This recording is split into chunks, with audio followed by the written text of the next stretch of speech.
네, 오늘 이 말씀을 가지고 예배 가운데 임재하실 하나님을 기대하라 라는 제목으로 함께 말씀의 은혜를 나누고자 합니다. 이제 새해가 밝았습니다. 2026년 이제 첫 주를 우리가 맞이했는데요. 2026년 우리 새해 표를 하나님으로부터 위대한 일을 기대하라 라는 것으로 우리가 붙잡고 나아가고자 합니다. 하나님으로부터 위대한 일을 기대하라. 하나님이 우리에게 어떤 위대한 일을 행하실까? 위대한 일, 하나님이 우리에게 행하실 위대한 일, 여러분 이것은 그저 단지 우리에게 좋은 일이 생긴다라는 그런 기대감이 아닙니다. 단지 하나님이 우리의 삶의 형편을 좀 더 낫게 하신다라는 그 정도가 아니라는 거예요. 하나님으로부터 위대한 일을 기대하라는 것은 하나님이 어떤 분이신지를 우리가 정확히 깨닫고 알고 믿음으로 우리 삶 가운데 행하실 놀라운 역사와 임재를 기대하라, 바라보고 경험하라라는 간절한 도전입니다. 여러분, 주님께서는, 우리 하나님께서는 우리 삶 가운데 행하실 그 뜻 가운데 하나님께서 전능하신 것을 나타내 주실 것이고 하나님이 살아계시다는 것을 우리 삶을 통해서, 여러분의 삶을 통해서 믿지 않는 사람들에게 내보이실 것입니다. 드러내실 거예요. 그러니까 하나님이 임재하신다, 하나님이 믿는 사람과 함께 하신다라는 것을 여러분의 삶 가운데 드러내기를 기뻐하시는 분이심을 믿을 수 있기를 주님의 이름으로 축원합니다. 여러분, 그것이 우리 삶 가운데 어떻게 나타날까? 하나님이 우리 삶에 어떻게 역사하실까? 기대와 소망을 가지자라는 거죠. 그렇다면 우리는 어디에서 하나님을 가장 깊이 경험할 수 있을까요? 하나님이 우리에게 가장 가까이 오시는 순간은 언제일까요? 그것은 바로 예배입니다. 지금 여러분이 자리에 앉아 계시는 그 예배 자리, 이 예배 자리에서 하나님은 우리에게 가장 가까이 다가오시는 것이죠. 예배는 우리가 하나님께 향해 나아가는 자리인 동시에 하나님이 우리에게 임재하시는 자리인 줄로 믿습니다. 아멘. 그 하나님을 기대하시라는 겁니다. 바로 하나님을 기대하는 것은 바로 이 예배 자리에서 하나님을 기대하는 것으로부터 시작되는 것이죠. 여러분, 예배는 단순한 종교의식이 아닙니다. 하나님을 만나는 자리요, 하나님이 일하시는 자리인 것입니다. 하지만 문제는 우리가 하나님을 예배하면서도 정작 하나님을 기대하지 않을 때가 많다는 겁니다. 우리가 하나님이 임재하시는 이 예배 자리에 나오면서도 아무런 기대감 없이, 아무런 설레임과 떨림 없이 나올 때가 많다라는 겁니다. 그저 나와서 형식적으로 1시간 예배 드리다가 그저 아무런 감흥 없이, 아무런 일 없이 그냥 돌아가는 일들이 많다라는 거죠. 그래서 새해 첫 주 우리는 다시 이 질문을 우리가 각자에게 해보기를 원합니다. 나는 과연 예배를 통해 하나님을 기대하고 있는가? 나는 이 자리에 나올 때 과연 하나님을 기대하면서 나오고 있는가? 하나님이 오늘 내 삶에 임하실 것을 믿고 예배하고 있는가? 여러분, 우리가 예배 가운데 임재하시는 하나님을 경험할 수 있기를 주님의 이름으로 축원합니다. 그러려면 우리는 어떻게 해야 될까요? 예배 가운데 임재하시는 하나님을 경험하려면 우리는 어떻게 해야 될까? 첫 번째, 하나님에 대한 경외감을 회복해야 합니다. 하나님에 대한, 하나님을 향한 경외감을 회복해야 합니다. 경외감이 무엇입니까? 존경하면서, 공경하면서도 떨리는, 두려워하는 마음이에요. 여러분, 우리가 이 경외감을 생각했을 때 이렇게 생각했으면 좋겠어요. 평소에 우리 아이가 가장 만나고 싶은 사람, 우리 자녀가 어릴 때에 가장 만나고 싶은 그 기대하는 자리가 있잖아요. 예를 들면은 요즘 그 축구 선수 손흥민 선수라든지, 이 손흥민 선수가 얼마나 유명합니까? 얼마나 축구를 잘합니까? 우리 아이들은 이 손흥민 선수를 가까이서 축구하는 모습을 보는 것이 또 꿈일 수 있습니다. 그러면은 그 아이의 손을 잡고 축구 경기장에 간다고 생각해 보십시오. 그 아이의 마음이 어떻겠습니까? 드디어 손흥민 선수를 보는구나. 가까이서 내가 보는구나. 늘 TV에서만 봤는데 막 기대감으로 설레이지 않겠습니까? 떨리는 마음, 그리고 기대로 차 있는 마음, 그리고 실제로 관중석에서 손흥민을 보았을 때의 그 놀랍고 신기한 그 표정, 그러면서도 떨리는 마음, 이 조심스러운 마음을 유지한 채 떨리는 마음. 여러분, 가까이서 유명한 연예인을 본다고 생각해 보십시오. 어떻습니까? 막 갑자기 다가가가지고 제 손 한번 잡아주십시오 막 이런 사람이 있습니까? 처음에는 놀라가지고 내가 연예인을 보다니 하면서 놀랍니다. 이게 바로 경외심이에요. 놀랍고 두렵고 떨리는 마음, 선뜻 다가가지 못하는 이 떨림, 설레임. 여러분, 이 마음, 누구나 하나님을 배우는 자리에서는 이 설레임, 이 경외감이 있어야 된다는 거예요. 여러분, 오늘 우리가 살펴본 요한계시록은 바로 반모섬에 유배되어 있던 사도 요한에게 하나님이 환상으로 장차 있을 일에 대해서 하나님은 계시하신 장면입니다. 하나님이 미래에 있을, 장차 있을 일들을, 특별히 새하늘과 새 땅이 임했을 때 그 천국의 모습을 보여주셨는데 그것을 일일이 글로 다 표현하고 다 써졌어요. 그런데 이 천국의 장엄한 모습 가운데 가장 압도적인 장면이 바로 오늘 말씀입니다. 자, 보좌 앞에는 수정처럼 맑은 유리바다가 펼쳐져 있습니다. 유리바다. 정말 투명하고 맑아요. 그러면서 그 보좌, 하나님 계신 보좌 주변에는 이 땅에서 본 적이 없는 네 생물들이 서 있습니다. 어찌 보면 사자 같고 또 송아지 같고 사람의 얼굴을 하고 있고 독수리가처럼 날아오는 생물들이에요. 이 땅에서는 볼 수 없는, 오직 하늘에서만 존재하는 생물들 같아 보입니다. 자, 이 거룩한, 어떻게 보면 이 생물들이 죄를 지었다라는 말이 없어요. 우리는 이 땅에서 타락하여 죄를 짓고 직접 죄에 깊이 빠지지만, 그러나 이 생물들은 죄라는 것을 알았는지 몰랐는지는 모르지만 우리들처럼 그렇게 죄에 깊이 빠지지는 않았음을 우리는 알 수 있습니다. 어떻게 보면 우리가 경험하지 못한 수준의 순결함이 있는 생물들이고 거룩함이 있는 생물들이라는 거예요. 그런데 지금 이 거룩한 생물들이 하나님의 보좌 앞에서 어떻게 합니까? 그 거룩한 존재들이 밤낮 쉬지 않고 외칩니다. 8절 다 같이 한번 읽어보겠습니다. 시작. 그들이 밤낮 쉬지 않고 이르기를 거룩하다, 거룩하다, 거룩하다. 주 하나님 곧 전능하신 이여, 전에도 계셨고 이제도 계시고 장차 오실 자라. 아멘. 그 하나님의 보좌를 바라보면서 전능하신 만군의 여호와 앞에서 전에도 계셨고 이제도 계시고 장차 오실 그 하나님 앞에서 뭐라고 외치느냐? 거룩하다, 거룩하다, 거룩하다. 여러분, 구약에서, 성경에서 3번, 3이라는 것은 완전한 숫자를 뜻합니다. 너무나 거룩해서 거룩하다 3번 똑같은 말을 외치고 있습니다. 그것도 누가요? 거룩한 피조물인, 어떻게 보면 내 생물이, 우리보다 더 거룩한 존재인 그 내 생물이 하나님의 보좌 앞에서 거룩하다라고 외치고 있는 거예요. 죄 없는 존재들조차 하나님의 거룩하심 앞에서는 멈출 수 없이 밤낮으로 찬양을 한다라고 말씀하고 있습니다. 그렇다면 죄로 가득한 우리가 그 거룩하심을 마주친다면 어떻게 될까요? 우리가 하나님의 임재를 경험하게 된다면 어떻게 될까요? 저는 개인적으로 예배 가운데, 기도 가운데 하나님의 거룩하신 임재를 맛본 적이 있습니다. 하나님이 그 장엄함과 그 거룩함으로 임재하셨을 때에 저는 그거를 감당할 수가 없었습니다. 저 같은 죄인이 어떻게 그 거룩하신 하나님 앞에 감히 눈을 들 수 있겠습니까?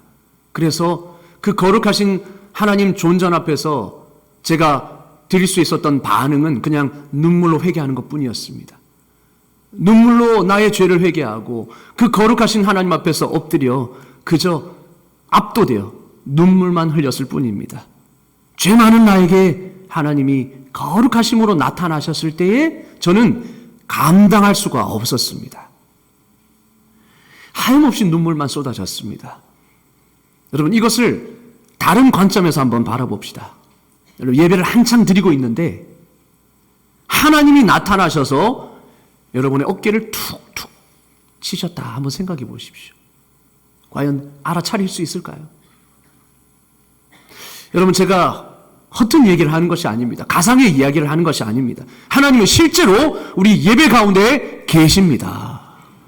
예배 가운데 임재하십니다. 우리가 예배를 드리면서 옆에 있는 사람은 보는데 종종 우리 하나님은 놓치고 있는 경우가 많습니다. 눈에 보이는 사람은 우리가 의식하죠. 그러나 하나님을 놓치고 있는 경우가 많다는 겁니다. 왜냐? 경외감을 잃어버렸기 때문이에요. 경외감을 잃어버렸기 때문입니다. 더욱 안타까운 것은 이 경외감을 잃어버리는 일이 처음 있는 일이 아니라는 겁니다. 이스라엘의 그 역사 속에서도 이런 일들이 많았습니다. 여러분, 이스라엘 백성들은 날마다 하나님의 축복을 경험한 사람들이에요. 광야에 40년 동안 매일 무엇이 내렸습니까? 만나가 내렸습니다. 여러분, 지금으로 우리가 생각하면 상상도 할 수 없는 일, 얼마나 축복된 일입니까? 매일 하나님께서 양식을 내려주셨어요. 만나. 매일 하나님의 임재를 경험했다는 거예요, 그들은. 그런데도 어떻습니까? 그런데도 이스라엘 백성들은 시간이 지나자 너무나 당연하게 여겼습니다. 만나를 보고서도 아무런 감흥이 없었습니다. 매일 아침마다 그리고 40년 동안 가나안 땅에 들어가기 직전까지 하루도 빠짐없이 만나를 주셨는데 이건 하나님의 손길 말고는 어떻게 설명할 길이 있겠습니까? 매일 그들은 하나님의 축복을 경험한 겁니다.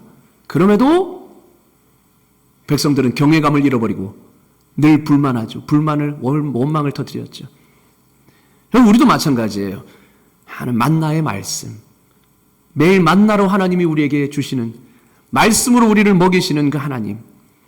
예배를 통해 만나 주시는 하나님. 매일 우리는 경험하지 않습니까? 그럼에도 우리는 경외감을 잃어버립니다. 당연하게 생각합니다. 아무런 감흥이 없어요. 하나님은 모든 예배 가운데 그리고 매일 우리 삶에서 임재하십니다. 할렐루야. 임마누엘, 하나님이 우리와 함께 하신다. 우리는 임마누엘의 하나님을 고백하지 않습니까? 하나님이 성령으로 우리와 늘 동행하여 계십니다. 그런데도 우리는 하나님께서 우리 가운데 행하시는 것들을 너무나 당연하게 생각하는 경향이 있습니다. 너무 무감각하게 받아들이는 경우가 있어요. 하나님에 대한 경외감을 잃어버린 것입니다. 습관처럼 여기고 마는 것입니다. 여러분, 이제 우리는 이 하나님에 대한 경외감을 더욱 회복하고 개발해야 합니다. 평범해진 하나님이라는 책에서 이 도널드 맥클로우 박사는 이렇게 말했습니다. 제가 한번 읽어드릴게요. 오늘날 거의 대부분의 교회에서 주일 예배 때 회중들이 아주 편안하게 하나님과 만나고 있음을 볼 수 있다. 회중들의 하나님은 그들의 교리에도 잘 들어맞고 그들이 하는 사회운동에도 적극적인 지지를 아끼지 않으며 각 개인의 영적 경험도 충족해 준다. 그렇지만 교회 안에서 경외나 신비감은 찾아보기 힘들다. 설교가 성공적으로 마칠 수 있을지를 걱정하는 목사의 손바닥에만 땀이 차 있으며 봉헌송을 부르려는 솔리스트의 무릎만이 떨리고 있을 뿐이다. 여러분, 이 말에 어떻습니까? 공감이 되십니까? 예배를 드릴 때 우리가 이 떨림이 있냐는 겁니다. 경외감이 있냐는 겁니다. 저는 지금 손에 땀이 납니다. 이 설교를 무사히 마칠 수 있을까 긴장합니다. 우리 찬양대도 그러시죠? 찬양대 이제 한시름 놓으셨습니다. 이제 찬양 다 부르셨으니까. 그러나 이 찬양대도 늘 이 찬양을 하기 전에 무릎이 떨립니다. 그러나 우리는 어떻습니까? 이 자리에 앉아서 예배를 드리기에 때로는 그저 수동적일 때가 있죠. 자, 한 시간 앉아 있다가 예배를 드리고 간다라는 이 인식이 우리에게 있을 수 있다라는 거예요. 과연 우리 안에 경외와 신비감이 있느냐는 것입니다. 하나님을 만난다는 데 대한 두근거림과 떨림이 있느냐 하는 것이죠. 여러분, 우리가 기대감을 잃어버렸고 하나님이 정말 여기에 계시는 것처럼 행동하지 않는 것, 문제입니다. 그래서 하나님이 우리 예배 가운데 우리 어깨를 두드리시더라도 우리는 알아채리지 못할 수가 있습니다. 저는 언제부턴가 예배가 부담이 되고 있었습니다. 설교 준비도 부담이 되고, 설교하는 것도 부담이 되고, 기도하는 것도 부담이 되고, 예배가 어느새 기쁨이 아니라, 기대가 아니라 부담으로 다가오는 거예요. 그래서 저는 주님께 기도했습니다. 주님, 예배를 기대하게 해주십시오. 하나님의 임재를 기대하게 해주십시오. 정말 이 예배를 통해서 하나님을 만나게 해주시고 하나님의 임재를 경험하게 해달라고, 그리고 기도가 기쁨이 되고 주님 만날 기쁨으로 가득 넘치게 해달라고 기도했습니다. 부담에서 해방되고 하나님을 만나는 기쁨으로 충만케 해달라고 기도했어요. 그리고 난 후에 얼마 되지 않아 제가 한 꿈을 꾸었습니다. 그 꿈에서 한 목사님이 열정적으로 설교하시고는 설교를 끝나고 가지고 계시는 그 큰 성경책을 이렇게 들고서 그 성경책에 입을 맞추시고는 한쪽에 마련된 탁자에 그 성경책을 너무 정성스럽게 고스란히 올려놓으시면서 아주 그 성경책을 경건하게 대하시고 그렇게 머리를 숙이면서 그렇게 내려오시는 것을 제가 보았어요.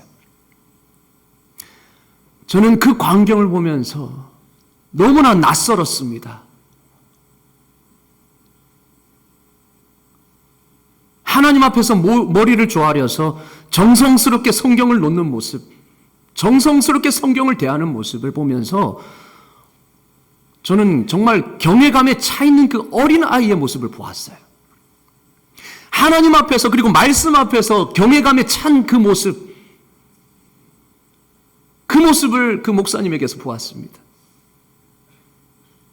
아이들이 위대한 광경을 보러 가기 전에 그 기대감, 그 경외감, 그리고 그 위대한 광경을 경험했을 때에 신비하고 놀라워하면서 그러면서도 조심스러움과 두려움을 잃지 않는 그 표정, 제가 정말로 말로 설명할 수 없는 그 표정을 잊을 수가 없습니다.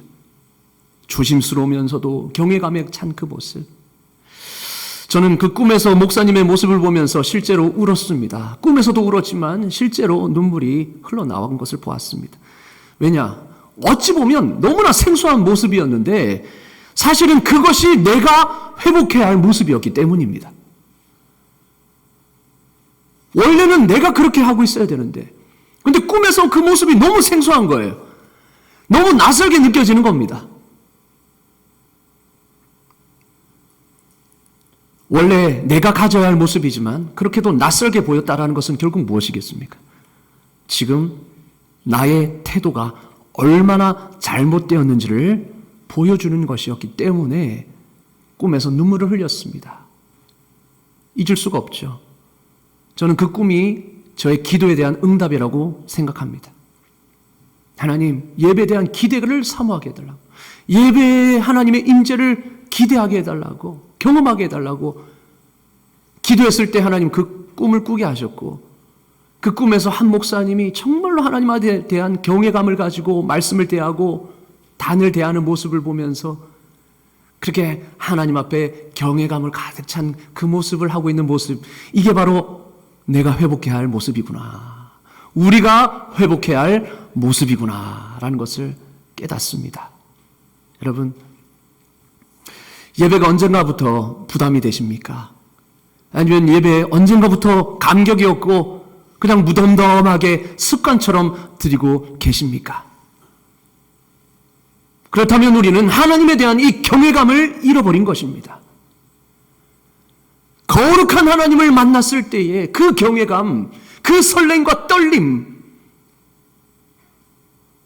어느새부턴가 우리는 잃어버린 거죠. 여러분, 그 경외감을 회복하게 해달라고 기도할 수 있기를 간절히 소망합니다. 여기에 만족하지 않고, 이 예배에 만족하지 않고, 하나님, 예배를 통해 하나님을 기대하게 하십시오. 기대하게 해주십시오. 예배를 통해 하나님을 만나게 해주십시오. 이러한 기도가 우리가 회복해야 할 기도가 아니겠습니까? 거룩하다, 거룩하다, 거룩하다. 주 하나님 곧 전능하시니요, 전에도 계셨고 이제도 계시고 장차 오실 생물이시라. 하늘에 내 생물이, 그 거룩한 내 생물이 밤낮으로 소리 높여 외치게 했던 그 하나님의 거룩하심을 다시 우리는 바라보고 우리는 그 앞에 머물러야 합니다. 그 앞에 경외심을 회복해야 합니다. 이 경외심이 우리의 예배를 다시 살릴 줄로 믿습니다. 우리의 마음을 다시 뜨겁게 할 것입니다. 모든 예배 순간순간을 다시 새롭게 할 것입니다. 여러분, 하나님을 기대하십시오. 하나님의 임재를 사모하십시오. 경외감이 회복될 때 예배는 다시 살아나게 될 것입니다.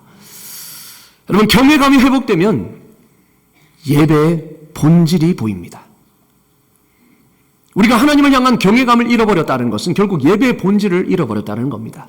그러나 반대로 경외감을 회복하면 예배의 본질이 다시 살아납니다. 예배의 본질이 무엇입니까? 본질이 무엇이냐? 예배의 본질은 하나님 앞에서, 그 거룩하신 하나님 앞에서 나의 죄가 죽는 것이고 내가 죽어지는 것입니다. 이게 바로 예배의 본질이에요.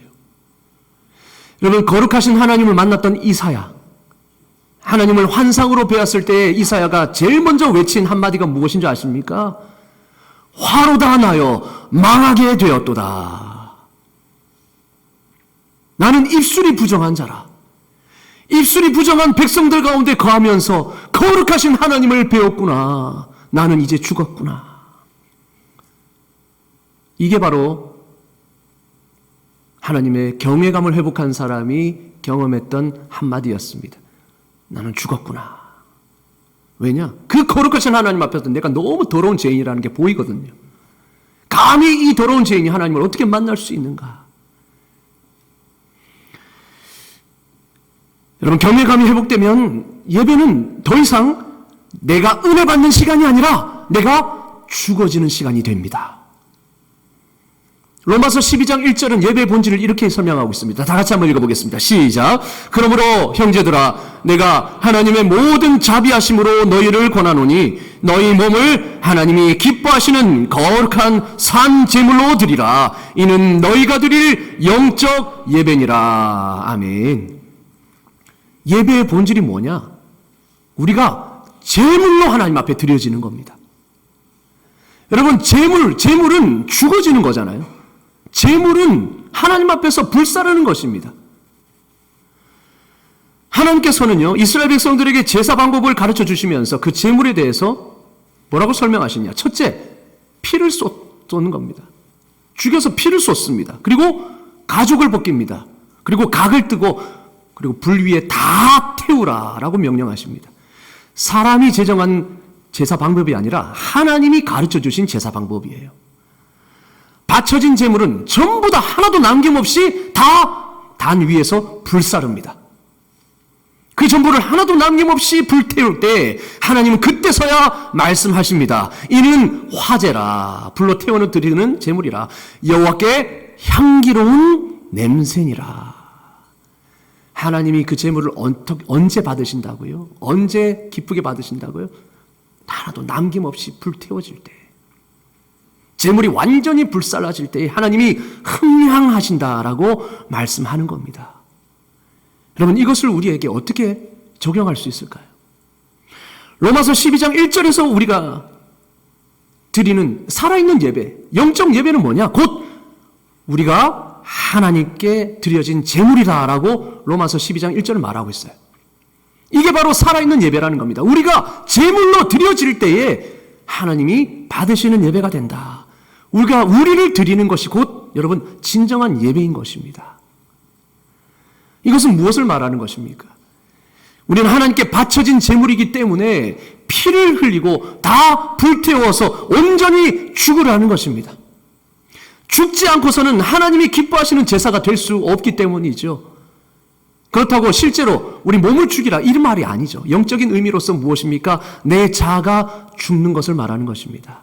내 생각이, 내 욕심이, 내 탐욕이, 내 죄악이, 내 죄성이 죽어지는 것을 말하는 것이죠. 한마디로 살아있는 예배란 우리가 철저히 죽어지는 예배입니다. 사람의 생각과 말이 철저히 죽어질 때에 하나님이 살아 역사하십니다. 내 생각과 내 경험이 죽어질 때에 하나님의 말씀이 내 안에서 살아 역사하시는 것입니다. 이게 바로 살아있는 예배인 거예요. 하지만 오늘날 교회는 오해하고 있습니다. 살아있는 예배란, 역동적인 예배란, 다이나믹한 예배란 무조건 내가 활발하게 아멘도 크게 하고 박수도 힘껏 치고 방방 뛰면서 기뻐 뛰며 찬양하는 그런 모습만 생각하죠. 물론 아멘 하지 말라는 게 아닙니다. 그렇게 하지 말라는 게 아닙니다. 그렇게 하셔야 돼요. 그런데 여러분, 여기서 우리가 생각하고 잘못 생각하는 것은 내가 주체가 되는 거예요. 내가 은혜 받아야 살아있는 예배라 생각합니다. 나에게 좋아야 그게 진짜 예배라고 생각합니다. 그게 아니라는 거예요. 진짜 살아있는 예배는 내가 주체가 되는 예배가 아니라 하나님이 살아있는 예배라는 겁니다. 하나님이 주체가 되셔서 내 영혼을 깨우시고 나에게 말씀하시고 나를 일으키시는 그 예배가 살아있는 예배라는 거죠. 외적으로 살아있고 활동적이라고 해서 그게 살아있는 예배가 아니고 오히려 내적으로 내 자아가 죽고 내 욕심, 내 생각, 나를 의지하려는 그 모든 태도를 철저히 버리는 것이 바로 살아있는 예배입니다. 누가 주체입니까? 이때 바로 하나님이시죠. 하나님이 살아있는 예배가 진정한 살아있는 예배입니다. 내가 죽고 예수님이 내 안에서 사셔서 내 안에 그리스도의 말씀이 역사하는 예배. 여러분, 왜 우리가 기뻐 뛰는 것, 왜 우리가 기뻐 뛰느냐? 여러분, 이걸 우리가 생각해 봐야 돼요. 왜 기뻐 뛰는가가 중요하죠. 다윗은 오직 하나님 때문에 기뻐 뛰었습니다. 오직 하나님 때문에. 여러분, 때로는 뭔가 예배 분위기가 다이나믹해야 된다, 역동적이어야 된다. 그래서 인위적으로 그것을 꾸미려고 하죠. 분위기를 그렇게 만들고. 그래서 분위기에 취해서 나도 모르게 그렇게 기뻐 뛰면서 감정적으로 동요되어서 찬양하는, 예배하는 것. 이게 과연 살아있는 예배일까? 우리가 그것을 봐야 됩니다. 무엇 때문에 기뻐하느냐? 분위기 때문에 기쁘냐? 여러분, 참 우리가 착각하는 것이, 우리가 뭐 중고등부 수련회 같은 데 가면 굉장히 조명도 화려합니다. 그리고 찬양팀도 너무 좋습니다. 그래서 모든 것을 갖췄어요. 그런 분위기 속에서 찬양하면요, 막 역동적이 되면 아이들이요, 교회에서 예배 드리는 아이가 안 같아요. 우리 교회 맞냐? 우리 교회 애들 맞냐? 생각될 정도로 아이들이 막 방방 뛰면서 기뻐합니다. 근데 그 아이들이요, 다시 수련회 끝나고 우리 교회에 와서 예배 드리잖아요. 다시 예전으로 똑같이 돌아가죠. 야, 이 아이가 그때 수련회 때 방방 뛰던 애들 맞냐? 이렇게 생각될 정도로. 그럼 그게 뭘까요? 잘 구분해야 된다는 거죠. 과연 하나님 때문에, 하나님이 나를 구원해 주신 그 은혜의 기뻐, 하나님을 바라보며 기뻐 뛰었는가? 아니면 그 분위기에 나도 모르게 심취해서 감정적으로 나도 동요되었는가? 물론 감정적으로 그렇게 하다가 하나님 만나는 경우도 있을 수 있지만 우리는 동기를 살펴보아야 하는 것입니다. 우리 가운데. 여러분, 다윗은 그 사람들이 보는 앞에서 자신의 체신을 지키지 않고 바지가 훌러덩 벗겨지는 것도 모른 채 하나님을 기뻐했습니다. 왜요?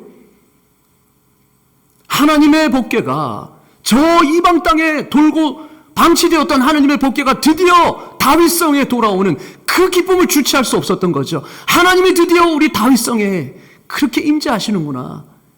오직 하나님 때문에 다윗은 기뻐했습니다. 여러분, 그런데 그 다윗의 아내가 어떻게 합니까? 아이고, 왕이 되어서 저 체신도 못 지키는, 저 사람들이 보는 데서 저렇게 경거망동하게 행동하냐? 라고 지탄을 했죠. 다윗의 아내는 사람을 바라보았고 다윗은 하나님을 바라보았습니다. 그게 바로 예배의 차이인 겁니다. 여러분, 우리가 왜 예배 시간에 때로는 감동을 해서 아멘하며 두 손 들고 눈물 흘리며 찬양합니까? 하나님 때문이죠. 하나님이 나에게 주신 그 말씀, 하나님이 나에게 주신 은혜, 하나님이 나와 함께 하시는 그 임재, 그 속에서 주님을 경험하고 있는 것입니다. 그런데 때로는 내 생각이 그걸 가로막아요. 야, 사람들 보는데, 야, 두 손 드는 거 좀 쪽팔리지 않냐? 예. 이거 좀 사람들 보는데 체신을 좀 지켜야 되지 않냐? 그게 뭡니까? 내 자아가 시퍼렇게 살아있는 것입니다. 하나님이 주체가 되지 않는 것입니다. 여전히 내 자아가 살아서 그것은 살아있는 예배가 아닙니다.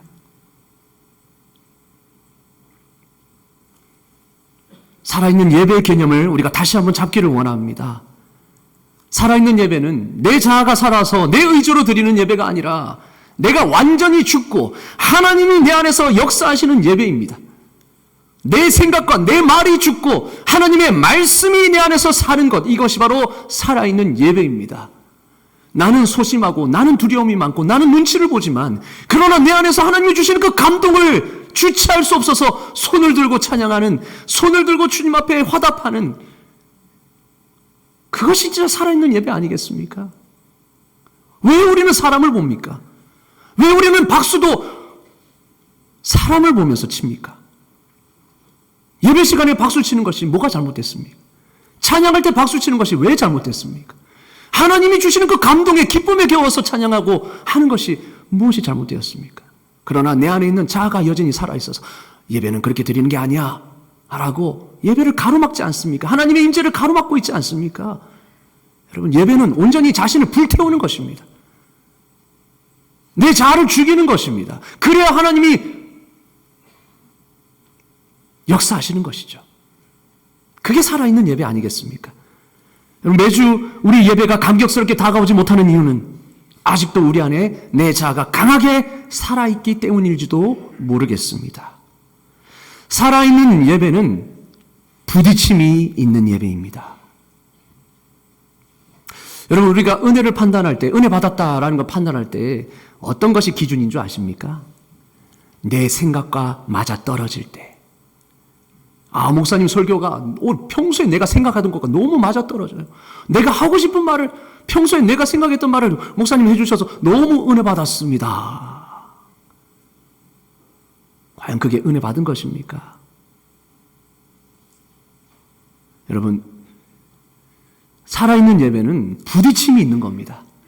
하나님이, 거룩하신 하나님이 우리 사이를 거니시는데 죄 많은 내가 어떻게 부딪힘이 없을 수가 있습니까? 여러분, 생각해 보십시오. 제가 예를 좀 극단적으로 드는 경향이 있어서 죄송하긴 한데, 여러분 보십시오. 만약에 이제 미성년자가 담배를 피우고 있어요, 거리에서. 경찰이 지나갑니다.